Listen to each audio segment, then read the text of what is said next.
Welcome back to the reading of the poem of the Man God, written by Maria Valtorta, Volume 4, Chapter 430, Part 1. Near Sephoris with Johanan's Peasants.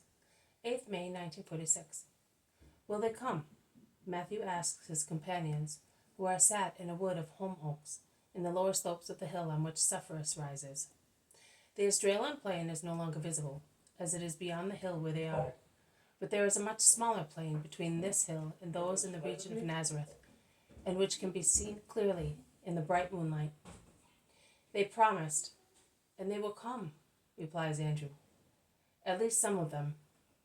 They were going to leave halfway through the first watch, and they will be here at the beginning of the second one, says Thomas. Later, says Thaddeus. It took us less than 3 hours, objects Andrew. We are men, and in full strength. They are tired, and will have women with them, replies Thaddeus again. Provided their master does not find out, says Matthew with a sigh. There is no danger. He left for Jezreel, where he will be the guest of a friend. The superintendent is there, but he is coming as well, because he does not hate the master, says Thomas. Will that man be sincere? Asks Philip. Yes, because there is no reason why he should not be. Well, to get into his master's good graces, and no, Philip. When vintage time is over, he will be dismissed by Johanan just because he does not hate the master, replies Andrew. Who told you? Several of them ask. He himself and the peasants, each on his own account, each on his own account. And when two people of different categories agree in saying the same thing, it means that what they say is true. The peasants were weeping because the superintendent is leaving. He was very humane, and he said to us, I am a man and not a clay puppet. Last year he said to me, honor the master, approach him, become one of his believers. I obeyed. Now he says to me, woe betide you if you love my enemy, and if you allow the servants to love him. I do not want my land to be anathematized by receiving that cursed man. But now that I know him, how can I consider that order just? I said to the master, last year you spoke differently. But he is always the same. He beat me a first time. I said, I am not a slave, and even if I were, you would not be in a possession of my thought. My thought judges him to be holy who you say is cursed. He beat me again. This morning he said to me, the anathema of Israel is in my property. Woe to you if disobey my order. You will no longer be my servant. I replied, you are right. I will no longer be your servant. Look for another one who has a heart like yours, and who is as rapacious about your property as you are about other people's souls. And he threw me on the ground and struck me. But the work of the year will soon be over, and at the new moon of Tishri I will be free. I am only sorry for these. And he pointed at the peasants, says Thomas. But where did you see him? In the wood, as if he were a highwayman.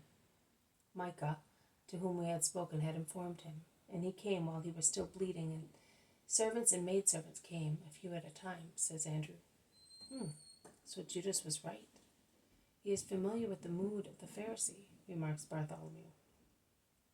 Judas knows too many things, says James of Zebedee. Be quiet. He may hear you, advises Matthew.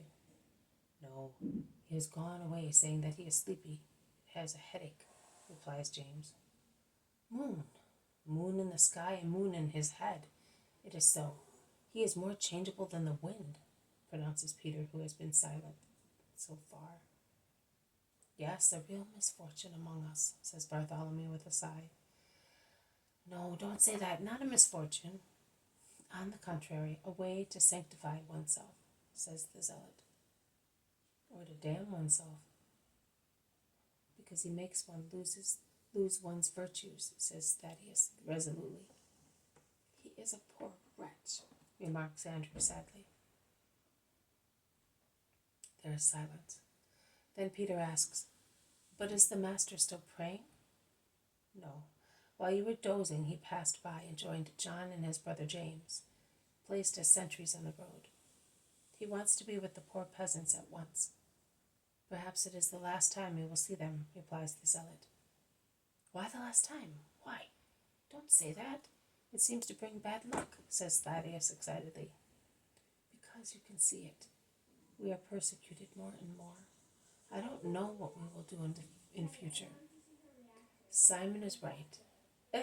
It will be lovely to be all spiritual, but if we had been permitted to have a little humanity, a pinch of protection from Claudia would have done no harm, says Matthew. No, it is better to be alone, and above all to be free from contacts with the heathens. I do not approve of them, says Bartholomew resolutely. Not much myself, but the Master says that his doctrine must spread all over the world, and that we have to do that. We have to sow his words everywhere. So we will have to adapt ourselves to approaching Gentiles and idolaters, says Thaddeus. Impure people seems to me something sacrilegious. Wisdom to pigs. They have a soul too, Nathaniel. You felt sorry for the girl yesterday, because she is a mere nothing which is to be perfected. She is like a newborn baby. But the others, and she is not a Roman. Do you think that the Gauls are not idolaters? They have their cruel gods as well. You will find out if you have to go and convert them, says the zealot, who is more learned than the others, I would say in a cosmopolitan manner. But she does not belong to the race of those who are profaning Israel.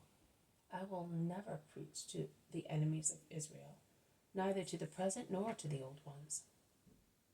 Then you will have to go very far away among the Hyperboreans, because it does not seem so, but Israel has had a taste of all the neighboring peoples, says Thomas. I will go far away. But here is the Master. Let us go and meet him. How many people? They have all come, even the children. The Master will be happy. This has been a reading from the poem of the Man God, written by Maria Valtorta, Volume 4, Chapter 430, Part 1, Near Sephoris, with Johanan's Peasants. Thank you for listening. I will see you tomorrow. May God bless you, and may peace be with you.